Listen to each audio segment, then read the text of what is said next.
कसं चाललंय काम?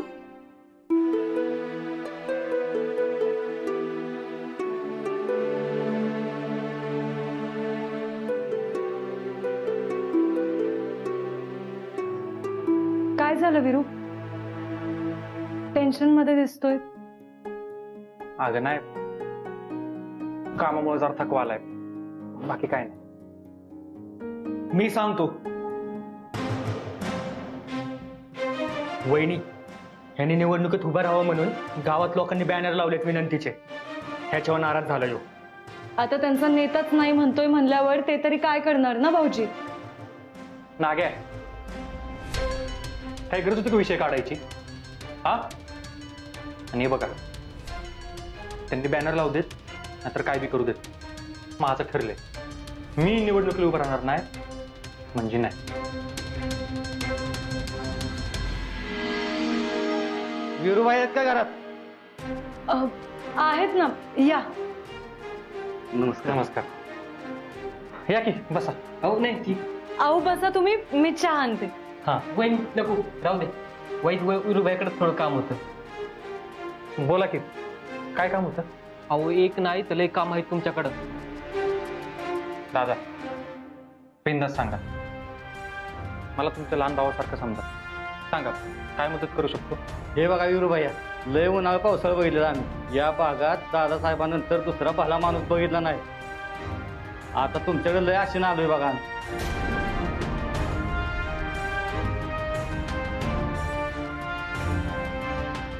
हाऊ, हात नका जोडू तुम्ही. तुम्हाला म्हणलं ना मी, तुमच्या लहान भावासारखा आहे मी. बिनधास्त सांगा, काय काम होतं? पण नाईला जण आता तेच करावं लागतंय. पण ज्यांच्यासमोर हात जोडावं तशी माणसं पण नाहीत आता. एकच होता अख्ख्या गावात, ते म्हणजे दादासाहेब. लय माया लावली बघा त्यांनी गावाला. रक्ताचं पाणी करायचं गावासाठी. जेवढा बी विकास झालाय ना विरूबाई, तो बघा त्यांनीच केलाय. अहो विरू भैया, आमचं तात्या म्हणतात की दादासाहेबांनी त्यांच्या काळामध्ये लोकांची लई मोठी कामं केलं. अहो पण त्यांच्या माघारी आता या तालुक्याची लई आबळ होती बघा. अहो दुष्काळामुळं गावागावामध्ये पाण्याच्या अडचणी निर्माण झाल्यात. आता या तालुक्याला तुमच्यासारख्या नेतृत्वाची गरज आहे. विरू भैया, आता एक तुम्हीच आहेत बघा, या तालुक्याचा कायापालट करू शकतात. होय विरूबाई, तुम्ही आमदार झाला ना तर ह्या तालुक्याचं रुपडच बदलून टाकाल बघा. तुमच्यासारख्या नेत्याची लय गरज आहे बघा ह्या तालुक्याला. दादा, मला कळतात तुमच्या सगळ्यांच्या भावना. हे बघा, अहो मी तुमच्या सगळ्यांचा लय आदर करतो, पण मला माफ करा, मी निवडणूक नाही लढवू शकत.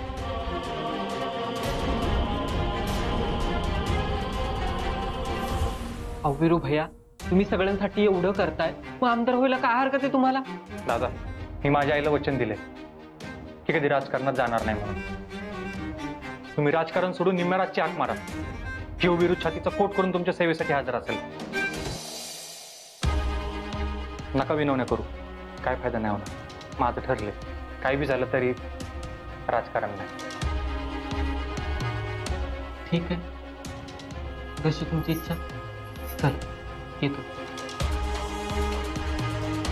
चला तुम्ही.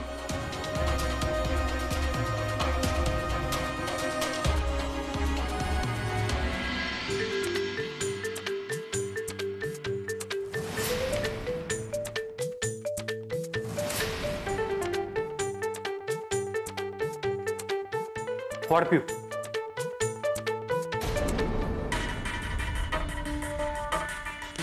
काकी,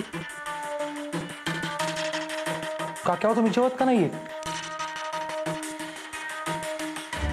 कांचन, अगं जेव की. मम्मी, एक नंबर झालंय जेवण. जेवा पटपट. काकी, हा, काय झालं? तुम्ही जेवत का नाहीये? काय सांगू तुला पोरा, मला जेवणच जात नाही रे. घरामध्ये काही लोकांचं असं म्हणणं आहे की ह्या वेळेच्या इलेक्शनला मी नाही उभं राहायला पाहिजे. या इलेक्शनला तू उभं राहावं. आणि तुला तर माहिती आहे विरू, मला लोकांच्या विरोधात जाऊन काम करायला नाही आवडत. नाही नाही काकी, अहो या तालुक्याच्या ज्येष्ठ व्यक्ती आहे तुम्ही. या तालुक्याचं भलं बुरं माझ्यापेक्षा जास्त कळतं तुम्हाला. त्यामुळे काकी, निवडणुकीला फक्त तुम्हीच उभं राहायचं.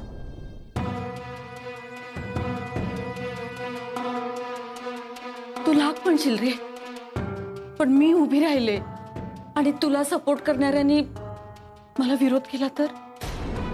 काकी, अहो मी आहे की तुमच्या संग. मी लोकांनी सांगेन की काकीसनीच सपोर्ट करायचा, मग तर झालं. विरू, तुलाच काळजी आहे रे माझी. पण नको उगाच घरामध्ये माझ्या विरोधात कटकारस्थान नको करायला कुणी. त्यापेक्षा मी नाहीच उभं राहत. कांचन, अगं काय बोलतेस तू? घरात कशाला कोण कारस्थान करेल? हा, मम्मी, मला तर असंच वाटतंय की तुम्हीच उभा राहू. हा, आता आमचं हे इथं असतं तर म्हणलं असतं मी तुम्हाला, तुम्ही राहू द्या, त्यासनीच उभं करा. आता पृथ्वी इथं असता तर तुला पण वाटलंच असतं की तुझ्या नवऱ्याला तिकीट मिळावं. तसंच अजून कुणाला तरी वाटतच असेल की तिच्या पण नवऱ्याला तिकीट मिळावं म्हणून. काकी, कुणाला किती जरी वाटलं तरी मी निवडणुकीत उभा राहणार नाही. काकी, तुम्ही माझं दैवत आहे. मी निवडणुकीत तुमच्या मार्गात येणार नाही. काकी, आता तरी खाऊन घ्या. आता तू म्हणतोयस म्हणून 2 घास खाऊन घेते पर.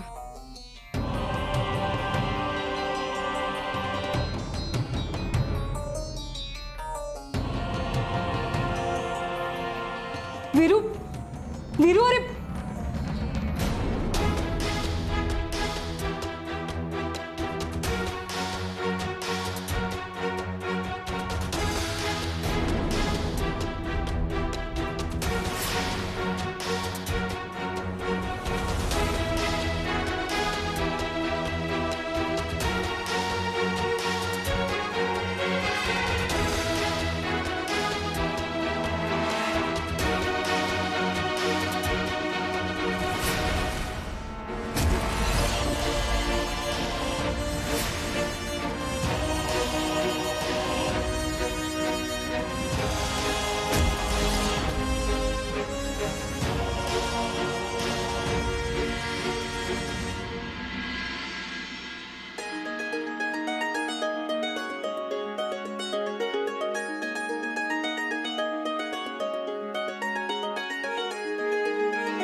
काय?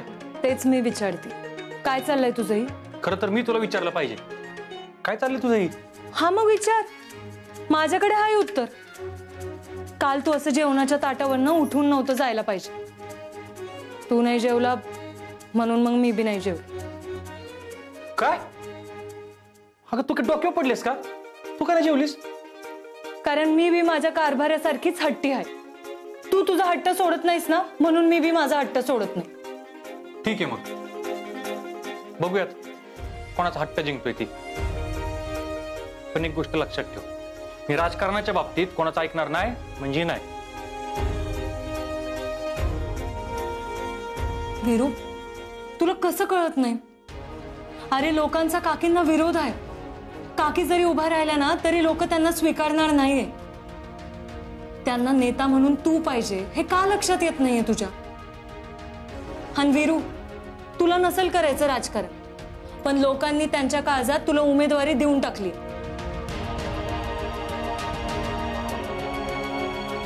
पियू,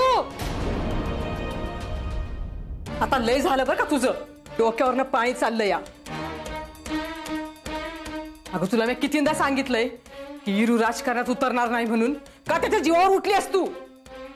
अहो आई, ते मला तसं नव्हतं म्हणायचं. हे बघ पियू, मी आजवर कुणाला साधं मागं वबी म्हणली नाही.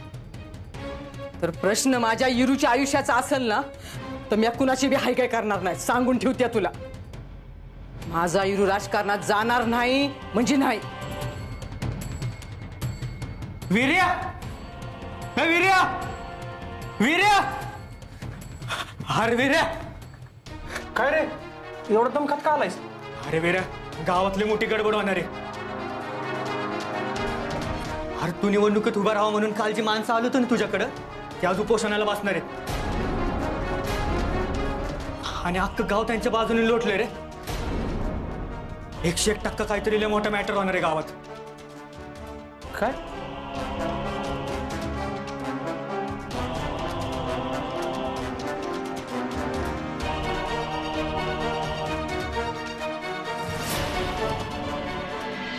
दीपे,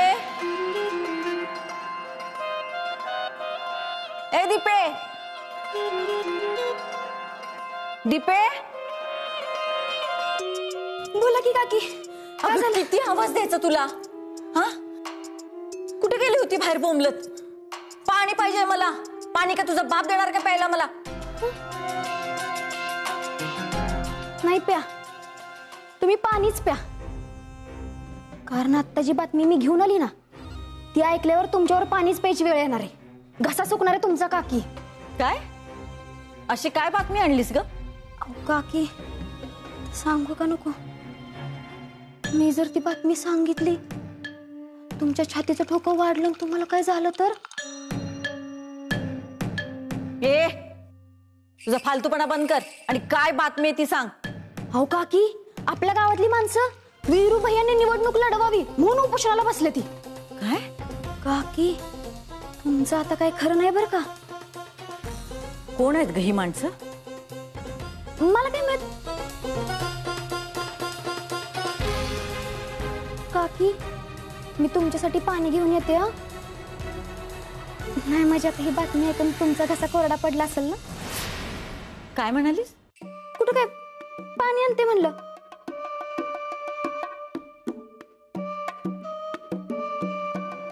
मी एवढं आंदोलन दडपून सुद्धा या लोकांना अक्कल येत नाही का? लगेच वीरूसाठी उपोषणाला बसलीत ही माणसं. वीरूनं असं काय घाणं फिरवलंय ह्यांच्यावरती काय माहित. अगं प्रत्येक आईला वाटतं व आपल्या पोराने लई नाव कमवावं, त्याच्या मागं समजा लोकांचा आशीर्वाद असावा. पण आता मला त्याच भ्या वाटायला लागलं. या लोकांसाठी कळवळं, गावासाठी जीवाचं रान करणं, लोकांच्या संकटाला धावून जाणं, शब्दाला पक्का असणं, या समध्या बाबतीत इरून तुमचंच गुण घेतल्यात. व अव जसं लोकांनी तुम्हाला जीव लावलाय ना, तसाच त्याला बी लावते ती.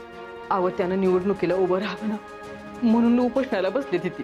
खरं तर इरूचं लई कौतुक वाटतं. व अव तुमचा रक्तानं माखलेला शर्ट बघितला ना की काळजात चर होतं. आणि म्हणूनच मी त्याच्याकडनं वचन घेतलंय की राजकारणात जायचं नाही म्हणून. एकीकडं वचन आणि एकीकडे लोकांचं प्रेम. आता तुम्हीच सांगा बरं, म्या काय करू? अव लोकांनी इरूची गरज आहे ही समज पटतंय हो मला, पण या राजकारणापायी म्या तुम्हाच नाही गमावलंय. आता मला इरू नाही बघ गमवायचं. वहिनी,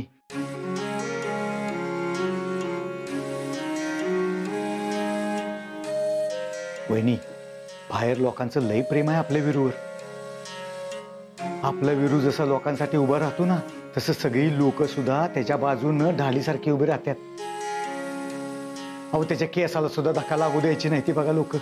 भाऊ, तुम्ही मला किती बी समजायचा प्रयत्न केला ना, तरी माझा निर्णय बदलणार नाही. वहिनी, राग मानू नका, पण एक विचारू का मी तुम्हाला? आज आपलं दादासाहेब असतं आणि लोकांचं वीरूवरचं प्रेम जर त्यांनी एवढं बघितलं असतं तर त्यांनी काय केलं असतं? वीरूला लोकांची कामं करण्यापासून लांब ठेवलं असतं का यशस्वी हो म्हणून त्याच्या डोक्यावर हात ठेवला असता?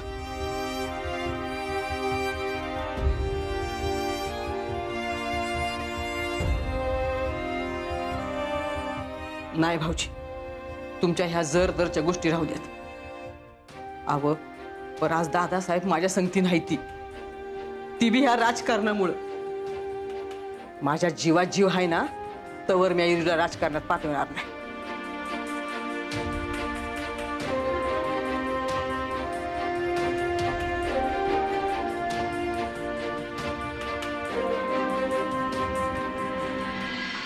फिक्र को मेरा चला गया जिंदगी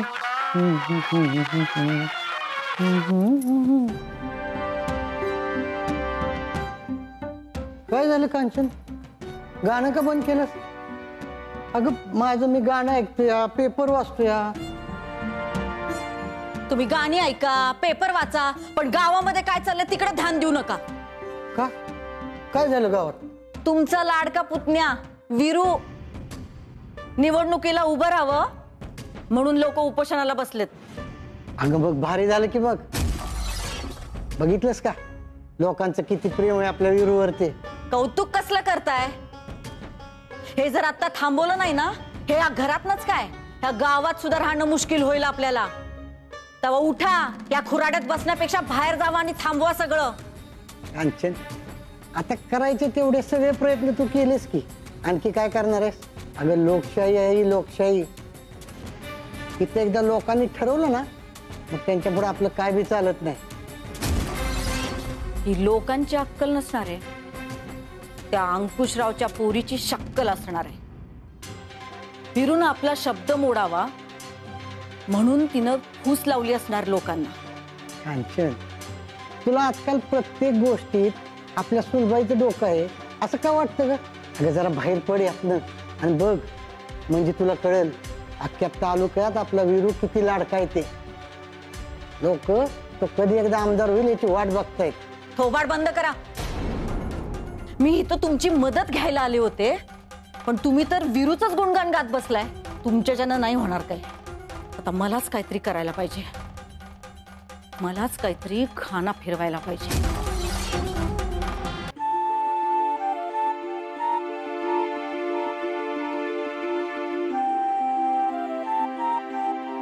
दिवस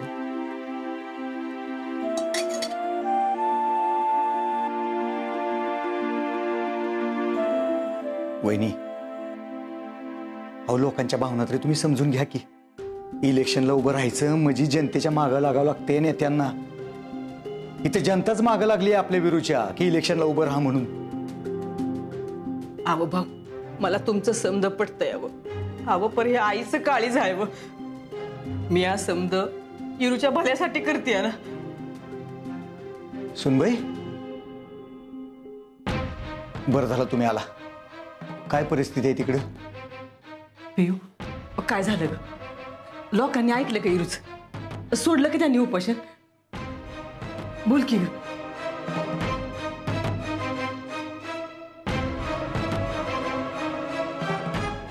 वीरू अरे बाबा सांगाल का नाही काहीतरी तुम्ही काय झालं तिथं